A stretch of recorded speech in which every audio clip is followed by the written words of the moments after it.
Today we're talking all about stress and anxiety and how you can use movement to help. Here we go. Hi, I'm Jessica Valant, a physical therapist and Pilates teacher, and I'm here to bring science-based knowledge, understanding, empathy, courage, support, love, and hopefully some fun to the journeys we have with our bodies. There is hope and strength in your body, and my goal is to help you find it. I am so excited to talk with you today about a subject I am very passionate about. We're going to be talking about stress and anxiety and how you can use movement specifically to help with those two things. I personally have quite a bit of experience in this area going through stress and anxiety myself, as I'm sure you have as well. And so it's really great to give ourselves some tools to help in those areas. And I specifically want to cover movement and exercise and how we can use those two things to help with our stress and anxiety. First, we're going to talk about the difference between stress and anxiety and how we want to kind of define those and understand those two terms. I feel like they are often used interchangeably, but they really are slightly different. So traditionally, stress is understood to be the body's reaction to a threat, and that threat is also called the stressor. So we'll use those terms, threat and stressor.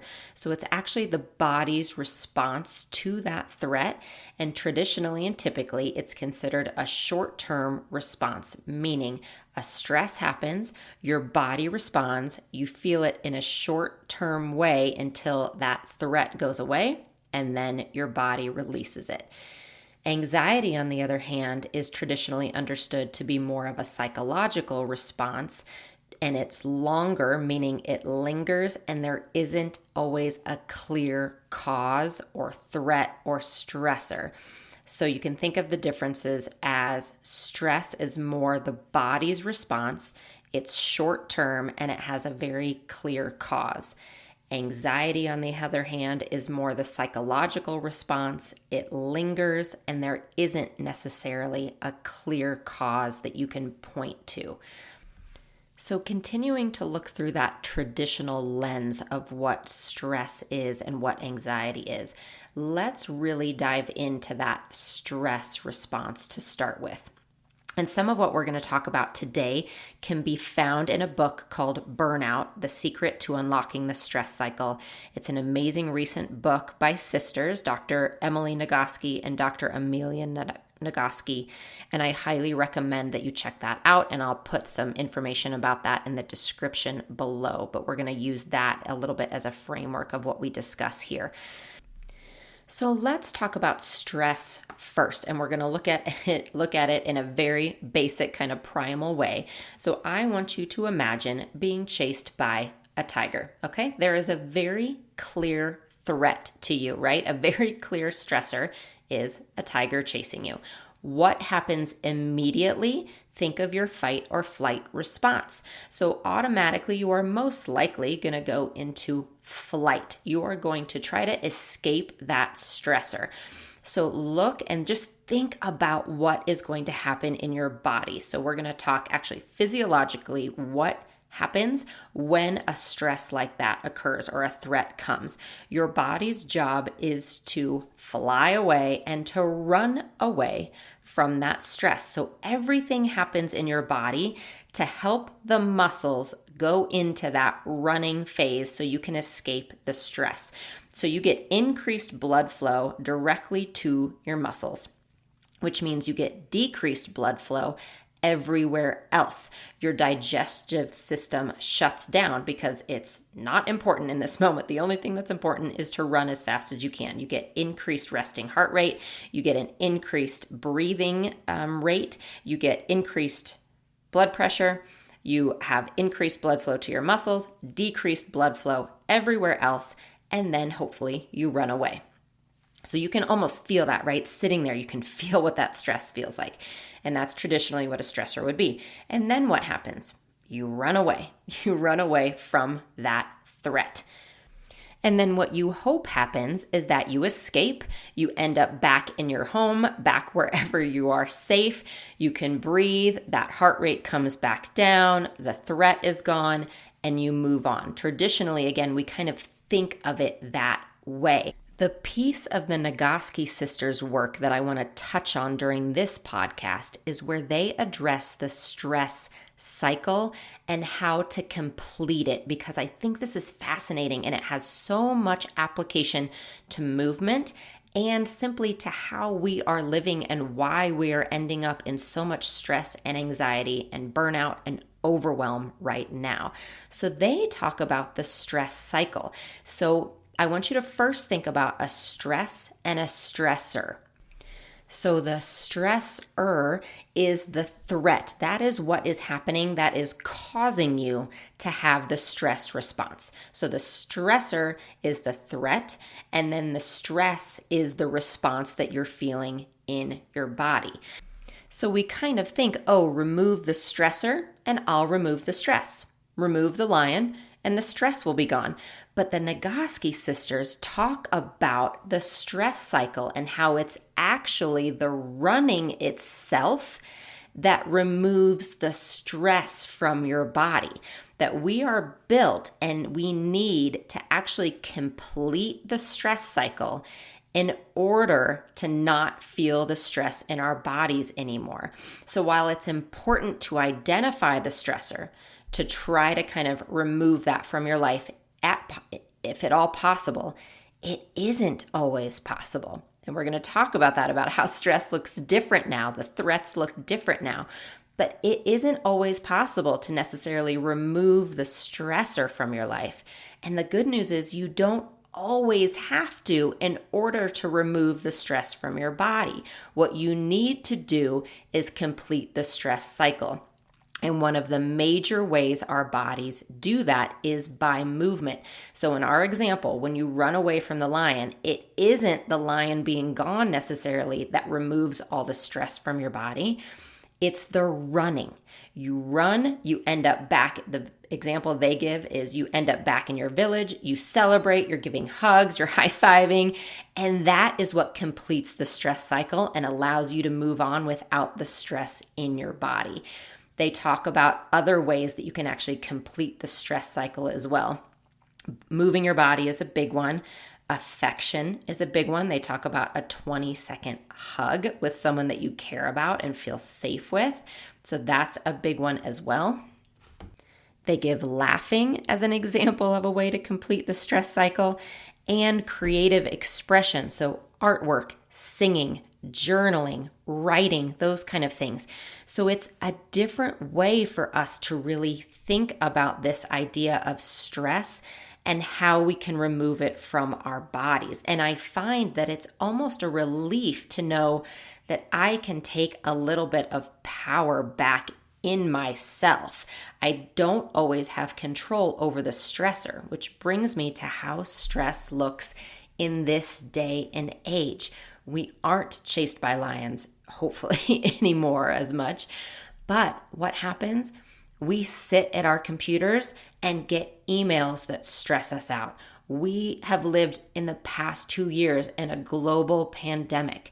We are taking care of our elderly parents. We are dealing with our kids and their activities. We're trying to patch up relationships with our neighbors and in our community and in our families. We are having to work with people that are difficult for us to work with. Those are the things that are causing us stress now. And the problem is there is no clear way to complete that stress cycle because we can't always run away from it, right? You can't always get rid of that coworker that rubs you the wrong way.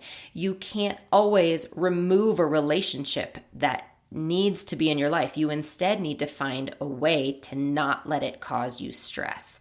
So where I do think it's important to identify stressors, it's important to try to remove those from your life if you can, absolutely, especially if it's toxic relationships or anything like that that's affecting your well-being. That is important, and I highly encourage you look at that. I highly encourage you seek out therapy if that's something that may help you in your situation. But for our purposes today, we're going to talk about the other side, what we can do for our stress and anxiety that doesn't always require us to remove the stressor itself. So in this day and age, where we find ourselves is in constant stress. We're in this constant state of stress. And just imagine what happened in your body in that fight or flight example when you were running from the lion. That is happening all the time right now, but it is not short term anymore. We are in it and we aren't finding a way to get out of it because we are not doing anything to complete that stress cycle. We are constantly opening up our emails. We are constantly worried about our kids. We are constantly getting messages from social media and the 24-hour news cycle. And so it sits in our bodies. That response I talked about, that increased blood pressure, that low digestion, it also ends up affecting our immune system. It can affect our hormones. It has detrimental effects on our long-term health for us to stay in a state of stress. And I would venture to say that almost all of you listening to this right now are experiencing this in some way, shape, or form. So we need some tools to help us complete that stress cycle so that we can move on with less stress response in our bodies. So I want to move on and talk about anxiety because while it is a different condition, I believe they are so closely related, especially now that we know and we've laid that groundwork that we tend to be in this constant state of stress. I believe that's leading actually to more anxiety because the longer we're in that state of stress, it's harder to look back and be able to point out a specific cause. So if we go back to our definition of stress, where it's one specific cause, short term, we release it. We're not in that paradigm anymore. We tend to sit longer in that stress cycle. We don't get out of it. And I find, at least for myself, it becomes harder to look back and say, well, that's what caused it. I almost don't know anymore. It's so hard to peel back the layers. I can't always say. So for me, I'm going to give a really personal example. I have always felt some stress in my body. I'm a type A personality. I tend to kind of feel that. I put high expectations. I'm a people pleaser. So that is a place that I've lived, but it's always been very manageable. And I'm kind of that person that almost would respond well and work well under a state of short-term stress, right? With deadlines. I do well. I'm organized. I want to write out a to-do list. I can help manage those kind of processes in a short-term way. Then March of 2020 came and I got into a state of high-level stress that would not release. I had my very first and only panic attack. I remember waking up one morning. This was probably April, so we're just a couple weeks in. I woke up and I felt my heart rate. And I know enough, I can test it. I know what my resting heart rate is, or should be. I tested it that morning, I measured it, and it was unbelievably high, enough to scare me a little bit. I remember telling my husband, I'm like, I think something's wrong. I got in the shower thinking, I'll calm this down, no big deal. I got out, it was still unbelievably high. I was having shortness of breath. I really was close to thinking, gosh, do I need to go to the doctor? And then it hit me. I was having a panic attack. Luckily, throughout the day, it calmed itself down, but it was the first little voice in my head saying, you're at a place of stress that may be something you need to look deeper into. But just like all of you, I instead had to somehow just keep, I imagine it the way I picture it was that I was in the ocean and I was just doggy paddling to keep my head above water and waves kept coming and crashing and crashing. But all I could do was keep my head above water at the same time that I was trying to hold my kids up above the water and my business and my husband and our mother-in-law who had Alzheimer's and was in a memory care facility. During that time, all I could do was try to survive. So I couldn't even deal with the stress I was feeling because I was just trying to survive and keep us all above water. And over time, we're talking 6, 12, even 18 months into that situation, I knew I needed to make some changes. I was not sleeping. I was starting to lose some hair. I was at a point of constant anxiety. I was so scared to open my emails. Like the thought of opening my emails caused this plummeting in my stomach. Like I couldn't even breathe because I was so nervous about opening emails to get some email that was somewhat mean or someone asking something of me or needing something of me. And that's how I knew there was going to be a problem because one, that's my work. But two, that wasn't typical for me. When I really talked through it, I said, what is the cause of this? Like, what's the worst thing that could happen here? Nothing that I'm going to open, an email isn't going to jump out from the screen and attack me. It's not going to hurt my family. And that's when I knew I had really moved into a state of anxiety because it was lingering. It was long term, and I couldn't point out a specific stressor anymore. Like I said with that email example, there was nothing. It's not like I was waiting for a bad email to come. There was no stressor. I just had constant anxiety that I could not put my finger on. And so I want to point out that whereas they are two different responses in our bodies, they are two different things. We absolutely can be born. Anxiety is a psychological condition. So it is a mental health condition. It's something that we absolutely are born with. It has physiological changes in our brain and our body versus stress that comes from that specific stressor. I do believe that this long-term stress can lead to anxiety. So for me, I believe that I have always, when I look back in my life, I can say, I think I've always been a little bit prone to anxiety. I was that person that was so scared to get test results back and those kind of things. Like academic tests. I was always so scared thinking I had to have done my best. So I know I am prone to that, but it never became a true issue for me until I experienced that 6-month long-term couldn't get out of stress. And it led more into anxiety. And it got to a pretty bad place for me where it felt like I couldn't get out of it. I felt like I was in a truly kind of hopeless place. And that's when I dove in and said, I need to do some things myself to change this. This isn't how I want to live. I am not doing my best for my clients, for my kids, for my family, for my husband, or for myself. So here is where the hope comes in. There are things we can do to help complete the stress cycle and get ourselves out of a place of constant stress and anxiety. And again, I really want to point out that I am talking about this more from a movement perspective. I'm a physical therapist. I work with movement. I'm a Pilates teacher. So for me, that is the aspect I want to address. And also, if you are at a place you need to talk to someone, please seek out therapy. There's therapy. There are medications for anxiety. There are tools that you can use if you find you're at a place that you need more assistance. Please seek it out. There is nothing to be ashamed about. There is nothing to feel bad about. Do not be disappointed in yourself. There are tools that we can use, and that is what I encourage you to do, is to grab hold of whatever tools you can to get to a place of feeling more empowered and safe in your body, because that is what we keep coming back to in this podcast. That's my message for you. You deserve to feel safe in your body. You deserve to feel supported and encouraged and strong. So use whatever tools are out there at your disposal to do that. So I want to address the physical symptoms as well that you can feel both from stress and anxiety, and many of these overlap, but just a few things that you might be feeling.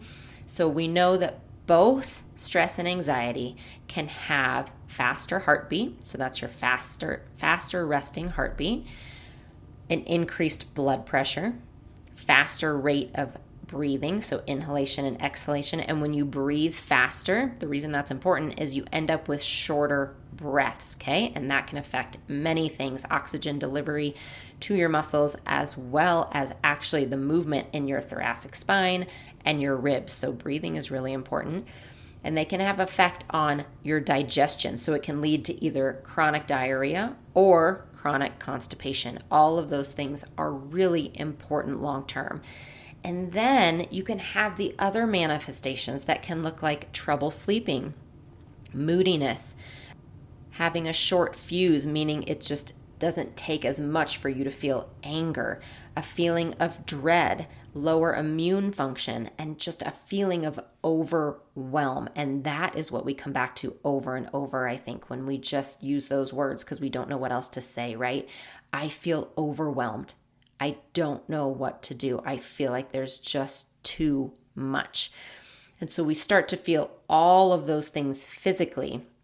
And so I really like to point out that it will affect us on many different levels to let ourselves stay in this place of stress and anxiety. And like I said earlier, we know from research that staying in a constant state of stress is not physically where we are meant to be, and it will have long-term health consequences if we stay there. And that was what really triggered me to find a way to get out of that stress cycle, because I was feeling the long-term health manifestations and I knew I needed to do something to help stop that. So let's start talking about movement, and I want to address it from the place of stress to start with. And we're going to go back to the Nagoski sisters and that idea of the stress cycle, because I think it's such a clear way to explain it and understand why we need to move in order to help our stress. So to review, you have a stressor that then causes stress in your body. So instead of, for our purposes right now, instead of thinking about only how do I remove the stress? How do I remove the stress? Because while again, I think that's important, it isn't always realistic. We can't always remove that relationship that's causing us stress. We can't always stop the project at work that's causing us stress. Sometimes we need to find ways to live with that stressor, unfortunately. And so we instead can focus on our body's response to it. So let's say you are in the stress cycle. Your job is to find a way for your body to complete the cycle. And one of the best ways to do that is through movement. So remember, in our example of the lion chasing you, it wasn't always the removal of the lion that stopped the stress. It was the running action that completed the stress cycle. And if you're having a hard time imagining that, the example the Nagoski sisters give is that let's say that you are in the act of running, like you were right in the midst of it, and a lightning strike comes down and strikes the lion, so the lion's dead. The stressor has been removed, but just put yourself in that situation and just imagine that you have just stopped running because you kind of saw the lightning. You're like, whoa, okay, the lion's gone. But the stress isn't immediately gone from your body, is it? You still feel that shakiness. You still feel that adrenaline. Like you're still scared. Your heartbeat is going crazy. It takes something to complete that part of the stress cycle. And that really makes sense to me when I think about it, because the same thing with my kids, or let's say you're just in an argument, right, with somebody at work or even at home. Let's say you're in the midst of the argument and the person walks out. Okay, so the stressor has left. But I am betting you don't suddenly feel better, especially if that argument hasn't been completed. Let's say you're just in the middle of talking. I'm sure it's happened to all of us. You are in the middle of something and you just made a really good point and the person just walks away. That doesn't suddenly make you feel better, does it? You have to complete the stress cycle. And in addition to the physical health benefits, there are so many reasons to help us move through the stress cycle. So in that example, when someone walks away, we can't always fix that immediately. We can't make them come back. We can't make them complete the argument. But we need to be able to move on with our day. We need to be able to serve the other people around us and serve ourselves and complete our job. There are reasons we need to be able to move on. And so the beautiful thing about this idea of the stress cycle is you can then do something to complete that stress cycle, which is movement. And I love that, obviously, from where I come from as a movement educator, but I love it too because we have different options. So it doesn't mean you need to go upstairs, throw on your leggings and your tennis shoes, and go to the gym or get on your Pilates mat. That is a great option, But you don't have to do those things. You could put on loud music in your living room and dance like crazy for 20 minutes. You can sit down actually and do some breathing exercises. You can clean the house. It shows that just moving your body for a consistent 10 to 20 minutes can help you complete the stress cycle. So be creative when you think of ways to do that. One thing that I've always done, is I go for a walk in the middle of the day. And I didn't even know why I was doing it at the time, but looking back, I can say that's why. I think it helped me kind of release whatever stress I had felt during the day. So when I was working for another company, I would go for a walk at lunch. I was that person that even at workshops, I would bring my shoes and everyone else went out for a big lunch together. I brought my own lunch and I went for a walk with my headphones.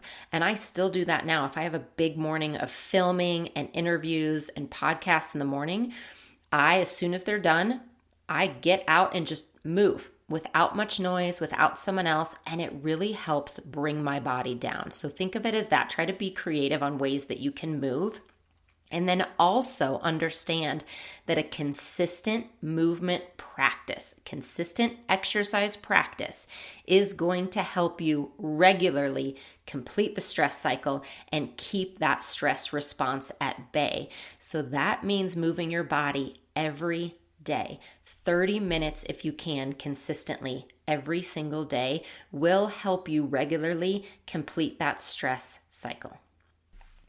All right, I want to move on and talk about anxiety and movement because this is just fascinating and such important information that isn't out there. I think we kind of have an understanding a little bit about stress and how that feels in our body. And it makes sense, right, when we talk about the stress cycle and needing to work out and move our bodies. There is also a very clear connection with anxiety and movement. And it can be looked at in the same way. So if we go back to what we talked about earlier, whereas kind of that long-term stress response could lead you into anxiety as well, you can look at it that way and understand that a regular movement practice is going to help you in that area. It also goes a little deeper with anxiety. So there's amazing research out there that shows us that there is a connection with certain musculoskeletal issues and diagnoses. There's a connection with those and anxiety. So one specific one that I look at a lot is hypermobility. So hypermobility is an issue with the joints. It's too much motion in our joints. And there is a clear connection. Research shows us there's a clear connection with hypermobility. So those who experience hypermobility and those who have anxiety. And the same actually with endometriosis. Endometriosis has a clear connection with anxiety. And that's fascinating to me to know that our physical issues, whether it be a diagnosis or an injury or chronic pain, those kind of things, not only can lead to anxiety, but also can actually be correlated specifically with anxiety. So being able to address some of those conditions can in turn help anxiety. So for anxiety specifically, one of the best things you can do from a workout perspective is actually to lift weights. So think of it as you would a weighted blanket. So a weighted blanket is just that. It's a blanket that has some weight to it. And we know from research that weighted blankets can help in many different conditions, including anxiety and including autism and many different conditions such as that, neurological disorders. It can help calm the body. It actually helps regulate and calm the nervous system. And weights do the same thing to the joints, which can help hypermobility and can help actually with anxiety. So using weights as a part of your workout routine twice a week is a really good way to help in general with anxiety. And I've absolutely found that to be true for myself. And that doesn't mean going to the gym and throwing around heavy weights. It doesn't necessarily mean going to a workout class that's going to increase your stress because you're lifting such heavy weights. It means incorporating them in a very safe, comfortable way for you 2 times a week. And that leads me to say that not all workouts are created equal when it comes to stress and anxiety. We are all a little different in how we process movement. So it is important to find movement that causes you some joy, that you actually look forward to doing, that feels safe and encouraging in your body. I don't want you to go jump into a workout class that ever feels defeating or discouraged. I don't want you to come out with those feelings. It's not going to help. Also, think of what it's going to do to your cortisol levels. So workouts such as high intensity interval training workouts, those HIIT workouts, they have been shown that they can actually increase our cortisol levels if done too much throughout the week. So if you're someone that's using really intense indoor cycling classes every day, or certain small boutique classes such as that, those could be increasing your cortisol levels. So look at that as well. And again, this is individual to individual, but there are people I work with who do have that really high cortisol level that I find do really well with 2 days of weights during the week, and then maybe using breathing techniques to help regulate the nervous system. And then there are going to be people who are on the opposite end of the spectrum that find that they can really control those high intensity classes and they work really well to get rid of stress and kind of complete that stress cycle. So they'll use those 2 times a week and then fill in other times with either jogging or walking or Pilates. So you do want to find a program that works for you. I will say, this is just from a personal standpoint, what I have found really works for me is listening to my body and where I am. So like I said, I always lift weights 2 or 3 times a week. It is a really good place for me. It helps with my joints. It helps with my anxiety. If I am at a place that I feel extra stress for any reason, if I have a big project coming up, if I have a decision that I haven't made about something really important, if I'm just in that chronic place of stress, that is not a time that I am personally going to go do high intensity interval training workouts. It doesn't work well for me. So I stick with my weights, I do long walks, and then I get on my mat and do quite a bit of Pilates. That is a really good system for me if I'm in a place of kind of a little bit of a higher stress level. If, on the other hand, I am in a place, and I found myself definitely there this summer, I got to a place that I finally dealt with my stress. Kids were out of school. I didn't have a bunch of big projects due. I always take a little bit of a sabbatical in the summer. So my nervous system was pretty darn calm. Like, I was regulated, I was sleeping well, and that was the time that I took to really explore new, fun, creative workouts. And I felt it in my body. I was so excited to try new things. I was trying some gymnastics kind of things and handstands, right? And all that kind of stuff, in addition to keeping my regular calming practice of weights a couple times a week and long walks. But I felt that I was really responding well to trying new things.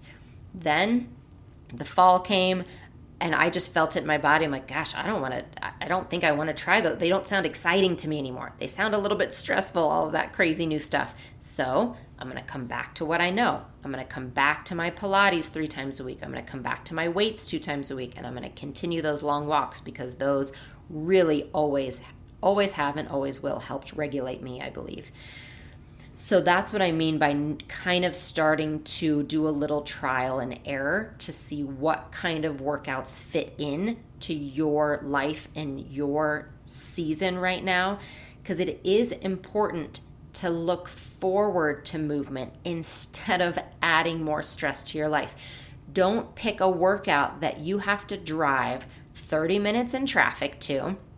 You have to sign up ahead of time or you're going to lose your spot. You have to dish out a bunch of money ahead of time. If you are in a place of stress, that isn't the workout that I would choose, right? I would choose 30 minutes and something that you can do from home or easily at work on a break. Find something that fits into your lifestyle that's not going to add stress to it, and do that for 1, 2, 3, even 4 months. Find consistency with it, because that truly is the most important thing. 2 words, most important things you'll ever hear me say about movement: patience and consistency. You have to be patient and you have to be consistent. We don't see results overnight. But That being said, the really cool thing about completing that stress cycle, you will feel better right away after movement if you are completing a stress cycle. That's what's so cool and awesome about movement. You can feel better right away. And then it's the consistency and the patience. That's what you need long term to really allow yourself the tools to help deal with that stress response and anxiety long term.